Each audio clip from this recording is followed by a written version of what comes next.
Salam izləyicilər, kanalıma xoş gəlmisiniz. Bugünkü videomda sizlərə pambıq kimi yumuşaq, çox dadlı çörək resepti bölüşürəm.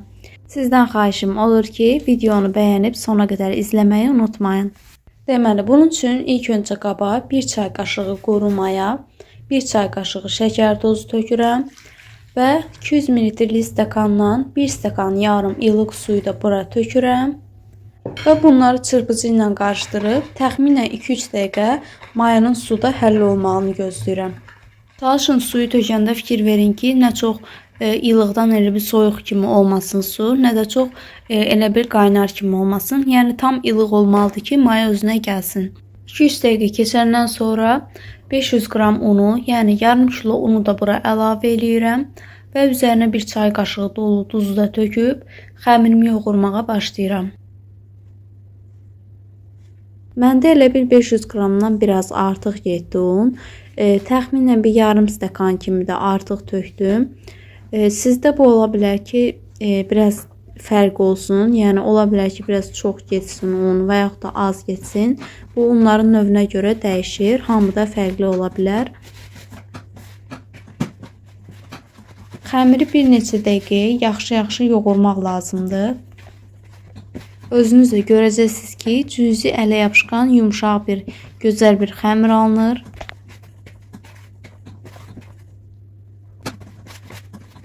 Gördüyünüz kimi çox gözəl bir xəmir alındı.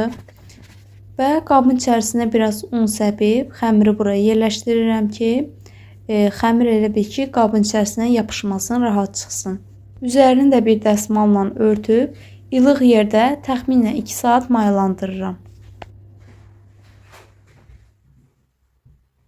Artıq 2 saat keçib, xəmirin mayalanıb özünə gəlib. Masanın üzərinə yaxşıca un səpib, xəmiri buraya yerləşdirirəm. Xəmiri yaxşıca əlimlə toparlayıb, kündə halına gətirirəm. İstəsəz bu xəmiri 2 və yaxud da 3 hissəyə də bölüb, balaca çörəklər də hazırlaya bilərsiniz. Və yaxud da belə 2 dənə böyük çörək hazırlamaq istəyirsinizsə, onda elə bil ərzaqları 2 qat eləyib, elə də hazırlaya bilərsiniz. Xəmiri tam kündə halına gətirəndən sonra bişirəcəyim listin içərisinə biraz duru yağ əlavə eləyib, fırça ilə hər tərəfini yaxşıca yağlayıram.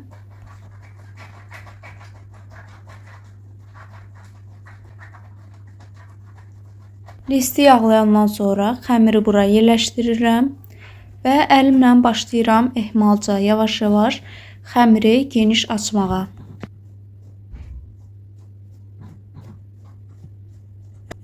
Xəmiri yaxşıca əlimlə yayandan sonra üzərini salfanla örtüb təxminən yenə də 15-20 dəqiqə mayalandırıram.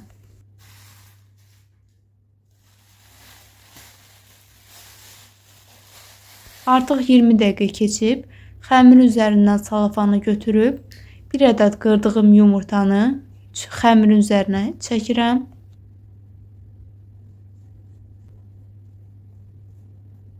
Və üzərinə çəkələ barmağımla naxış kimi düz xətlər çəkirəm. İstəsəz bunu çəngəllə də əvəz eləyə bilərsiniz və yaxud da qaşığın arxası ilə də eləmək olar. Və üzərinə zövqə görə küncütlə çörək otunu da səpirəm. İstəsəz heç səpməyə də bilərsiniz. Bu dediyim kimi yenə də zövqə görədir. Və qoyuram sobanın alt-üst rejimində 220 dərəcədə yarım saat pişsin. Və artıq çörəyim bişib hazırdır. Ətri evi bütün bürüyüb. Çox dadlı, gözəl bir çörəkdir. Hazırlanması da gördüyünüz kimi çox sadədir. İnanın ki, bir dəfə özünüz evdə hazırlasaz, daha mağazadan almaq istəməyəcəksiniz. Həm də evdə hazırlanan çörək daha sağlıqlı, daha dadlı olur. Ona görə hamınıza evdə hazırlamağı tövsiyə edirəm. Sağ olun, salamat qalın.